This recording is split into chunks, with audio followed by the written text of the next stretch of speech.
Hello students, today I will discuss on a topic principle of reversibility of light. The statement is this principle states that if the final path of a ray of light after it has suffered several reflections and refractions is reversed, it retraces its path exactly. देखिए इस definition को मैं समझाता हूँ board work की help से. Right here ध्यान देंगे. कहता है कि अगर हमने किसी एक रे ऑफ लाइट को पास कराया है, ये मीडियम 1 था, इस तरह से स्ट्रेट आती है रे. उसके बाद ये मीडियम 2 में इंटर करती है. सपोज ये डेंसर था और ये रेयरर है. तो जैसा हमें मालूम है rule, it will band toward the normal. एक नॉर्मल लाइन अगर हम दिखा दें तो अच्छा होगा यहाँ पर. Right, so it will band toward the normal. अब क्या होगा, ये कंटिन्यूसली स्ट्रेट जाएगी. अब फिर से मीडियम चेंज है. अब क्या है कि आगे का जो मीडियम है इसके कंपेयर में डेंसर भी हो सकता है, रेयर भी हो सकता है, कुछ भी हो सकता है. तो हमने एक छोटा सा मीडियम यहाँ पर प्रोवाइड किया, वो सपोज इसके कंपेयर में रेयर हो गया. तो क्या होगा, द रे will band away from the normal, वो ऐसे जाएगी. फिर इसके बाद क्या होगा, फिर आप और रेयर डालिए आगे, इसके कंपेयर में और रेयर है, मतलब अब क्या होगा, ये डांस के जैसा बिहेव करेगा और ये ज़्यादा रेयर तो रेयर बन गया. तो उस वक्त क्या होगा, इसका जो बैंडिंग होगा और भी ज़्यादा ऐसे हो जाएगा.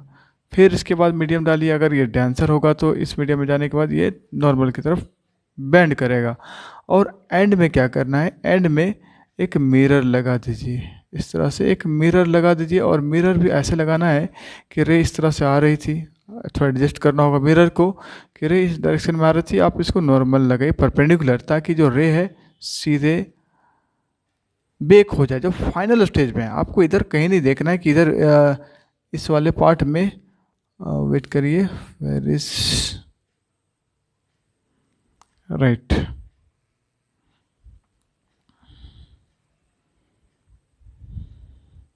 ओके, मैं बात कर रहा हूँ, देखिए कर्सर नहीं दिखाई पड़ रहा है. Right here this is the cursor. मैं बात कर रहा हूँ कि इस वाले पार्ट पर आपको कोई दिमाग नहीं लगाना है. ये हो सकता है कि रिफ्रैक्शन हो रहा है, रिफ्लेक्शन, राइट राइट, बीच में रिफ्लेक्शन भी हो सकता है. लेकिन एक स्टेज आना चाहिए, और वह स्टेज होगा लास्ट, जहाँ पर आप मिरर को रे के कंपेयर में परपेंडिकुलर रखेंगे.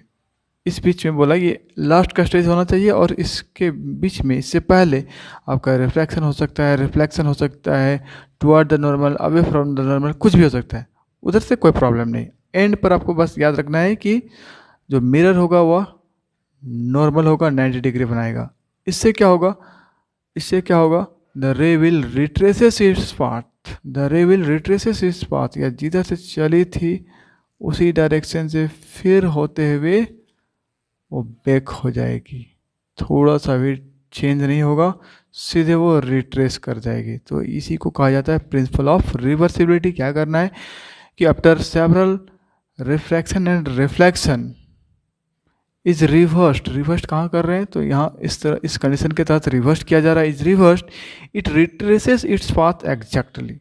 वो उसी पाथ में रिट्रेस कर जाता है, उसी पाथ से फिर वो बैक हो जाती है. So this phenomenon is called principle of reversibility. और इस पर जो एप्लीकेशन हमें मिलते हैं उसको हम लोग देखते हैं क्या है. So from the diagram we can see here, आप देख पा रहे हैं कि रे इस तरह से इंसिडेंट हो रही है विथ एंगल आई, और क्योंकि यह रेयर से डेंसर जा रही है, so it is bending toward the normal according rule. और हमने एक मिरर रखा है, and this mirror is normal, which this is perpendicular to this refracted ray. Due to this position the ray is reversed, इसको reverse कर दिया गया है, सीधे उसको बैक कर दिया गया है. Then this the ray automatically retraces its path. So this is the phenomenon. अब हमें इसे मैथमेटिकली एक एविडेंस, एक फॉर्मूला जनरेट करना है. क्या है वो हम देखते हैं from Snell's law. Snell's law सभी लोग जानते हैं, लॉ ऑफ रिफ्रैक्शन का जो सेकेंड लॉ है that is called Snell's law. वहाँ पर हम देख पाते हैं इस इवेंट के हिसाब से sine of angle of incidence divided by sine of angle of refraction is equal to constant, and that is refractive index. जैसा कि हम लोगों ने देख लिया है इस चीज़ को इससे पहले वाले वीडियो में. इसे हम लोग पढ़ते हैं refractive index, that is the which is constant and refractive index of medium 2 compare to 1।